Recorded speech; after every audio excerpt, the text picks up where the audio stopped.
নমস্কার বন্ধুরা, আমি রিয়ার একটা নতুন পর্ব নিয়ে চলে এলাম। এখন বাজে 3:30। এখন ব্লগ দিচ্ছি আমি। আর দেখুন না, বলছিলাম না চালে জল পড়ে, মানে ঘরের ভিতরে জল পড়ে, পান খেয়েছে, অসুবিধা হবে মানে কথা বলতে। ওই আমাদের পাড়া দুটো ছেলেকে বলা হয়েছে, লাগিয়ে দিচ্ছে, পিচ্চট লাগাচ্ছে। এখন তো আর ছাদ পাত দেবো না, ছাদ পাত দেওয়ার দেরি আছে, এখন পিচ্চরটা লাগিয়ে পান খেয়েছি না, কথা বলতে পারবো না। বন্ধুরা বলেছিলাম না আমাদের চাল থেকে জল পড়ছে, যেহেতু আমাদের অ্যাজবেস্টারের বাড়ি, যার জন্য আজকে অনেক দিন পর পিচ্চট দিচ্ছে। জানি না পিচ্চট কতদিন লাস্টিং করবে জানি না। এই পিচ্চট ওরা কাটছে, এই যে দেখতে পাচ্ছেন নাকি জানি না, লম্বা করে দিয়ে দিচ্ছে পুরো। কেন বর্ষায় এবার প্রচুর বৃষ্টি হবে, কিছু করার নেই। দেখিয়ে দিলাম, আর পরে বলবেন যে দিদি বলছে এই দেয়ালগুলো মেকআপ হয়ে যাবে। যে দেয়ালগুলো এখান থেকে জল পড়ে, এখান থেকে পুরো দিচ্ছে, এই ঘর থেকে এই ঘর। আর আর বাবু দরজাটা খোল। আর এই ঘরে হচ্ছে আপনার ওটা পুরো লম্বা টানছে। আর এই ঘরে এখানে জল পড়ে না, তাহলেও আমরা এইখান থেকে দিয়ে দেবো, যদি এসিটা লাগানো আছে। এই ঘরের পেছনে প্লাস্টার করে নিই।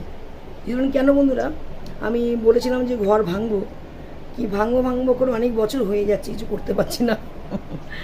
এখন এসছি এই ভিডিওর মাধ্যমে, যদি কিছু করতে পারি আপনারা সাপোর্ট করবেন, তাহলেই হবে। আর বেশি কিছু চাই না, একটু সাপোর্ট করলেই বন্ধুরা হয়ে যাবে। কেন মানে কাজ বাজ করে ঘরে হাত দেওয়া খুব মুশকিল আছে। আর এখন যা জিনিসপত্রের দাম, কথা বলছি ঠিকই, গলাটা কিন্তু খুব ব্যথা করছে। ওই জন্য ব্লগটা আমি দিতাম না, গেল কালো আমি ব্লগ দিইনি। আর একটা লাইট জ্বললে বড্ড মুখটা সবুজ লাগে, দুটো লাইট জ্বালিয়ে নিলাম।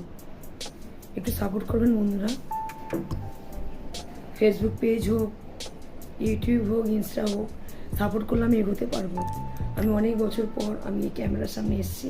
ক্যামেরার সামনে কি আমি জানতামই না কিছু, আমি বিশ্বাস করুন। আর আমি সবাইকে রিকোয়েস্ট করবো, এর আগেও আমি ভিডিওতে দিয়েছি, না জেনে শুনে কেউ কিন্তু ভিডিও বানাবেন না, ইউটিউবে আসবেন না। খুব কষ্ট, আমি নিজে বুঝতে পারছি এত কষ্ট। সংসারের কাজ সামনে আর ইউটিউব রিলস ভিডিও করা প্রচুর কষ্ট, সব নিজের ঘাড়ের উপর পড়ে গেছে। আবার ভাবি নিজেকে নিজে না করলে কাউকে বলে আমি কাজ করাতে পারবো না, যদি অন্ততই কেউ না করে দেয়, তাই না? যতদিন বেঁচে থাকবো আর যতদিন পারবো আমি যতদিন দেবে আমি ভিডিও দিয়ে যাব। দেখুন কথা বলছি, গলা কিন্তু জড়িয়ে যাচ্ছে, আমার কথা বলা কি নিষেধ আছে। 2-3 দিন ভিডিও না দেওয়াই ভালো ছিল আমার, কিন্তু আজকে দিলাম। কেননা ওই অ্যাডভেস্টারে জল পড়বে বলেছিল, আজকে লাগালো, আজকেই মেঘ করেছে। দেখুন কি মেঘ ডাকছে, আর বৃষ্টি হয়েছিল ছিটেফোঁটা, রাত্রিবেলা আমরা বৃষ্টি হতে পারে। তা পিচ্চরটা একটু বেশি করে লাগিয়ে দিয়েছে, পুরো আমাদের এই ঘর থেকে একদম আমার ছেলের ঘর লাগিয়ে দিয়েছে। ছেলের ঘরে জল পড়ে না, তাও লাগিয়ে দিয়েছি। মানে ব্লগটা দিতে পারেনি, এই গলা ব্যথার জন্য ব্লগ দিতে পারছি না বন্ধুরা। ওরা চলে গেছে। এবার আমাদের যে বাইরে যে নীল গেটটা আছে, ওই গেটটা গলা ব্যথা করছে, লাইটটা জ্বালিয়ে নি, ওই গেটটা নীল করে দেবো রঙটা। দাদা বলছে এবার রং করলে অন্য কালার করব। আমি বলছি না, অন্য কালার করবো না, সবাই জানে কিন্তু মোড়ের মাথায় বাড়ি, সাদা রং করা বাড়ি আর নীল গেট। প্রতিটা ফ্লিপকার্ট বলুন, অ্যামাজন বলুন, সব এইখানে আসে। টার্গেট হয়ে গেছে বাড়িটা যে সাদা বাড়ি নীল গেট, এর আগেও ভিডিওতে আমি দিয়েছিলাম। ওই জন্য আমি নীল গেটই রাখবো, আর সাদা রঙের আছে। এবার যদি কোনো সময় যদি আপনাদের আশীর্বাদে, ভগবানের আশীর্বাদে যদি আপনারা আমাকে একটু সাহায্য করেন, মানে সাহায্য বলতে একটু যদি পাশে থাকেন, তাহলে আমি এগিয়ে নিয়ে যেতে পারবো ভিডিওটা। সাচ্চা মনে সাচ্চা কাজে আমি এগিয়ে নিয়ে যেতে পারবো ভিডিওটা, তাই না? আমার কথা বলতে বলতে খুব কষ্ট হচ্ছে, কিন্তু জোর করে ভিডিও দিচ্ছি, ছেলে সন্ধ্যেবাতে দিচ্ছি। ঘরে যাই, খুব গরম লাগছে, ক্লান্ত হয়ে গেছি। এমনি 2 দিন ঘুম নেই জানেন তো। ভালোই হয়েছে, দাঁড়ান পাখাটা চালিয়ে। বুঝতে পারছেন এত গরম, এসির হাওয়া গায়ে লাগছে না, আমি পুরো একদম ক্লান্ত হয়ে গেছি। ওই জন্য ভিডিও দিতে পারিনি, কেননা রান্নাঘরে এত গরম। অন্যরকম রান্না করে আমি পালিয়ে আসছি, বুঝেছি। তাও আজকে রান্না করেছিলাম, দেখাতে পারিনি। আমি যদি ওরা তাড়াতাড়ি আসবে, পিচ্চট লাগাবে, কিন্তু এরা 3:30টার সময় এসছে। দুপুরবেলায় আসার কথা ছিল। ভাবলাম মাছ টাছ নেবো না, তাও মাছ পেয়েছি, মাছ নিয়েছি, জ্যান্ত মাছ ভাজা করেছি। মাকেও মাছ কিছুটা দিয়েছি, কাঁচা মানে মা ভাজা খাবে। আর কুমড়ো শাকের ডাঁটা দিয়ে ডাল করেছিলাম, মুসুরির ডাল, খুব সুন্দর খেতে হয়েছিল। আমি রান্না বান্না দেখছেন কথা বলছি কিরম কথা জড়িয়ে যাচ্ছে, রান্না বান্না ঠিক করে দেখাতে পারছি না বন্ধুরা। আমি একটু পরে আসছি। বলো, চা নিয়ে বসে পড়েছিস? এই দেখো চা নিয়ে বসে পড়ে গ্লাসে করে চা খাচ্ছে, চাটা গরম থাকবে। ওর চায়ের নেশা নেই, তাও বসে আছে। ওই দেখুন আপনার দাদা, দেখুন আপনার দাদা দেখুন ফোন ঘাটছে বসে বসে। এই ফোন কিন্তু মানুষের জীবনে কাল হয়ে দাঁড়িয়েছে বন্ধুরা, প্রচুর কাল জীবনে। যেটুখানে তুমি বসে আছো, তুমি তো একটু শিখতে পারছো কোনো কিছু, শেখার তো বয়স লাগে না, শিখবে না, খুব ঘ্যাটা মানুষ। কমলা শাক কাটছিলাম বন্ধুরা, পাচ্ছি না, ঠান্ডা লেগে গেছে। দেখুন না কি গরম, গা জ্বালা করছে কি। এই যে কলমি শাকগুলো কেটে নিয়েছি, ঠিকভাবে ভিডিও করতে পারছি না। চিংড়ি মাছ নিয়েছি আর তেলাপিয়া মাছ অনেকদিন পর নিলাম। তেলাপিয়া মাছ আমাদের বাড়ি সেরকম কেউ খায় না। 2 পিস নিয়েছি, ওটাকে 4 পিস করা হয়েছে। ছেলে মনে হয় খাবে না, জানি না। রান্নাটা করতে করে রাখি, পরে যদি মাছ না পাই। এখন 12:30 বাজে, রান্না বসাচ্ছি। রান্নাঘরে প্রচুর গরম, ঠিক ভিডিও দিতে পারছি না। আমার গলা শুনে বুঝতে পারছেন। 3-4 বার করে নাইটি ভিজিয়ে চান করছি আমি, আর এই ভিজা গায়ে আমি রান্নাঘরে চলে যাচ্ছি। বিচুটি পাতার মতো গা চুলকাচ্ছে আমার অবস্থা। আর লঙ্কাগুলো সব ধুয়ে নিই, যা পেয়েছি এখান থেকে নিয়েছি। ওই আলু বেগুন দিয়ে একটু তেলাপিয়া মাছের ঝাল করব, আর চিংড়ি মাছটা রান্না করে দেখি। এই যে পটল রেখেছি, অল্প করে নিয়েছি আজকে সবজি। আমি এখান থেকে অল্প অল্প করে নিয়েছি। এখান তো খুব দাম নেয়, বাজারে একটু কম পাই। বাজারে কম পাই না, দু একটা লোক দাম বেশি নেয় ইচ্ছা করে। একই দাম বাজার থেকে বলছে আমাদের এখানে ভালো, কিন্তু এখানে সবজিটা একটু টাটকা পাই, চাষিরা নিয়ে আসে তো। দেখুন না, কথা বলতে এত কষ্ট হচ্ছে। কালকে তো ভিডিও দিতে দিতে আমি বন্ধ করছি। এটি কিন্তু গেল কালের ভিডিও দিচ্ছি বন্ধুরা, 2 দিন ধরে একটা ভিডিও দিচ্ছি, আমি পাচ্ছি না। সবাই কি ভিডিও করাটা সোজা? যে রান্নাঘরে তো আমাদের থাকতে হয়, সবসময় কি ঘরের ভিতর ঠান্ডায় থাকবো? আরও কষ্ট। ভাবছি আলু পটলে চিংড়ি মাছটা করবো না, কলমি শাক পেঁয়াজ রসুন দেবো তো, ওর মধ্যে কটা চিংড়ি মাছ দিয়ে ভেজে পেলি, ভালো লাগবে খেতে। ভাত বসিয়ে এসছি। চালটা বাড়ন্ত ছিল আমি জানি না, দোকানে গিয়ে আমি অল্প করে চাল কিনে নিয়ে এসেছি। আগে খেয়ে দেখি চালটা কেমন, তারপরে চাল আনবো। আমাদের 3টে দোকান থেকে মাল আনা হয়, বুঝতে পারছেন। ইউটিউবে অনেক কিছু মাল লাগে। সামনের দোকান দিয়ে কিছু টাকার মাল নিই, আর একটা দোকান আছে শ্রীপুরে, ওইখান থেকে পুরো অনেক মাল আসে। যদি মায়ের বাড়িতেও আমাকে মায়ের সংসারটা দেখতে হয়, একটা মাল লাগে, জিনিসপত্র লাগে অনেক। ঘেমে চান হয়ে গেছে। রসুনগুলো ছাড়িয়ে পেঁয়াজটা কেটে নিই, তারপর রান্নাঘরে সরাসরি দেখা হবে আপনাদের সাথে। চলুন তাহলে। কলমি শাক ধুয়ে নিয়ে এসছি বন্ধুরা। এই কলমি শাক দিয়ে চিংড়ি মাছটা ভেজে ফেলবো, খুব সুন্দর খেতে লাগে। আর কলমি শাক ভাজার জন্য আমি এখানে কাঁচা লঙ্কা, পেঁয়াজ কুচি আর কিছুটা রসুনও নিয়েছি, আর শুকনো লঙ্কা ফোড়ন দিয়ে ভেজে ফেলবো। তারপর টমেটো কলমি শাকে দেবো না, টমেটোতে মাছের ঝালে। এই মাছটা আমি ঝাল করে ফেলবো, না ভালো লাগবে না। মাছের ঝাল করার জন্য এখানেও টমেটো আর পেঁয়াজ কেটে রেখে দিয়েছি, আর কাঁচা লঙ্কা সবই একসাথে করে রেখে দিয়েছি। এখান থেকেই আমি মাছের ঝাল করবো। আর এখান দিয়ে মাছের ঝাল করার জন্য একটুখানি বেগুন, সব বেগুন পোকা ছিল, দেখুন না, যেই কটা ছিল বেছে বেছে নিয়েছি আমি। সরু সরু আলু কেটে এটা একটা ঝাল করে ফেলবো। এখন 1টা বাজতে যায়, কখন কী করবো জানি না। পুরো এক হাতে বন্ধুরা কাটা ধোয়া মোছা সব কিছুই করলাম। এত গরম না, দাঁড়ানো যাচ্ছে না, একদম দাঁড়ানো যাচ্ছে না। ভিজা গামছা ভিজিয়েছি, তারপরে অন্য সব ভেজা ছিল কিন্তু শুকিয়ে গেছে। দেখুন আমার হালতটা, মানে এমনি বিচুলি পাতা যেমনি মারলে যেমনি হয়, গা চুলকাচ্ছে, খুব গা চুলকাচ্ছে। লঙ্কা ফোড়ন দেবো, লঙ্কা ফোড়ন না দিলে ভালো লাগে না। কাঁচা লঙ্কাও দেবো। চিংড়ি মাছ দিয়ে ভেজে ফেলবো।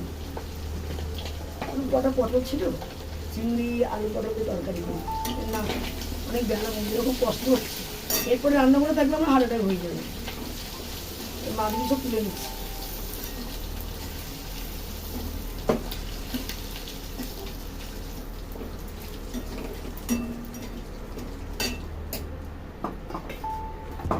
এই তেলের মধ্যে আমি লঙ্কা বেশি দিয়ে নেব,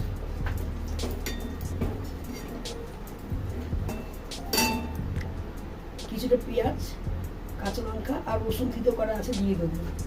কলমি শাকে বেশি করে পেঁয়াজ না দিতে ভালো লাগে না।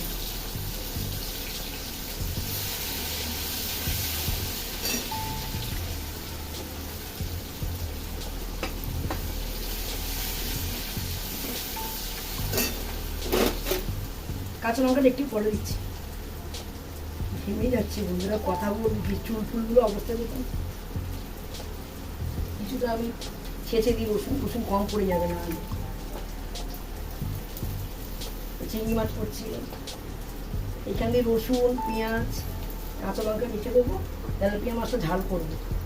সরাসরি আমাদের তেলাপিয়া মাছটা হয় না, ওই জন্য বেশি নিয়ে নিই। দেখুন দাদা তোলা একটা গোটা রাখতে বলেছি, আর একটা দুভাগ করতে বলেছে, দুটোই দুভাগ করে ফেলেছে। এরকম করে ছেলে আবার আধখানা মাছ খেতে চায় না, ছোট খাবে গোটা খাবে। দুই ভাই বোনে একই, গোটা মাছ খাবে, ছোট খাবে তাও ভালো, ভেঙে দিলে আর খাবে না। এখন দেখুন ঝামেলা না করে খাওয়ার সময়, খেলে সেই তো আধখানা করে খেতে হয়, তাই না?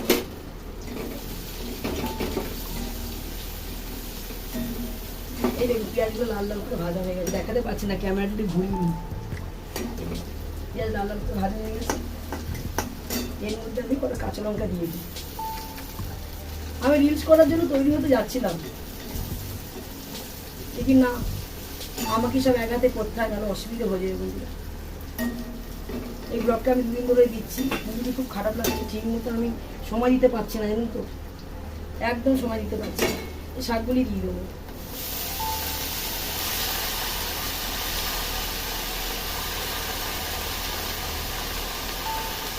পেঁয়াজ রসুন ভালো লাগে কর্মী সাথে,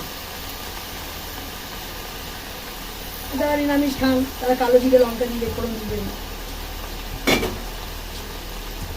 সবাই তো মাছ মাংস খায় না, তাই না? ঢাকা চাপা দিয়ে দিই, একটুখানি পরে নুন দিয়ে দেবো।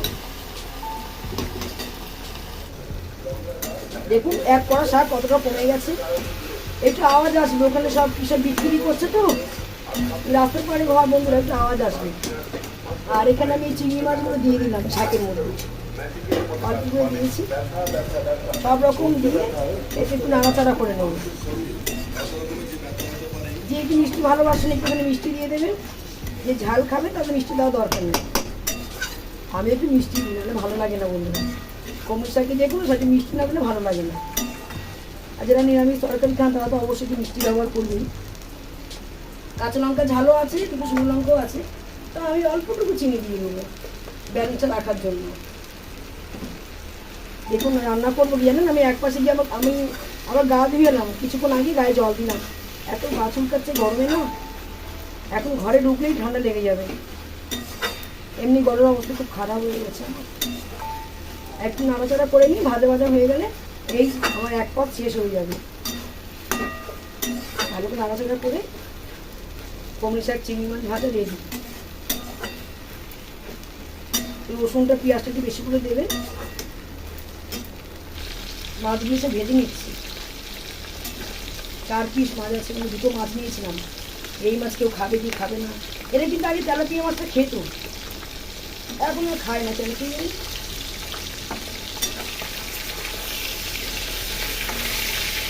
ভালো করে ভেজে নিই মাছগুলো, 2 পিস লেজা আছে, এটা ভেজে নেব।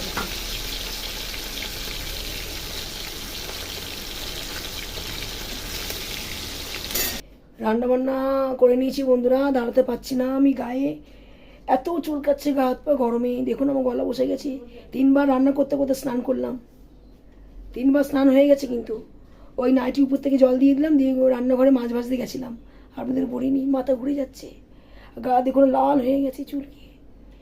এখন ঘরে ঢুকে স্নান করলাম, আর মাছ রান্না করে দেখাতে পারিনি, মানে আমি থতমতো খেয়ে যাচ্ছি, আর একটা লাইট জ্বালিনি, থতমতো খেয়ে যাচ্ছি বন্ধুরা। আমি দেখাচ্ছি কি রান্না করেছি, কোন রকম রান্না করেই পালিয়ে এসেছি। এই যে আজকে সেরকম রান্না করিনি, যে বললাম শাক ভাজা করেছিলাম, ডাটাল কিচ্ছু করিনি, চিংড়ি মাছ দিয়ে কমলি শাক ভাজা করেছি, আর এখানে করেছি আলু বেগুন দিয়ে মাছের ঝাল মতো করেছি অল্প অল্প করে। এই রান্না বান্না করে চলে এসেছি, বেশি কিছু করতে পারিনি, গলা খুব ডাউন হয়ে গেছে, গলা প্রচুর ডাউন হয়ে গেছে বন্ধুরা। দেখ কোনো রকম রান্নাবান্না করলাম, এরপর আমি আর কথা বলতে পারবো না, যার জন্য তাড়াতাড়ি আমি ভিডিওটা শেষ করে দিচ্ছি। যদি ভিডিওটি ভালো লেগে থাকে লাইক শেয়ার কমেন্ট করতে ভুলবেন না, আর চ্যানেলটা অবশ্যই সাবস্ক্রাইব করে রেখে দেবেন নতুন ভিডিও পাওয়ার জন্য। দেখছেন কথা কিরম আটকে যাচ্ছে। আবার আগামীকাল দেখা হবে আপনার সাথে, আজকের মতো টাটা।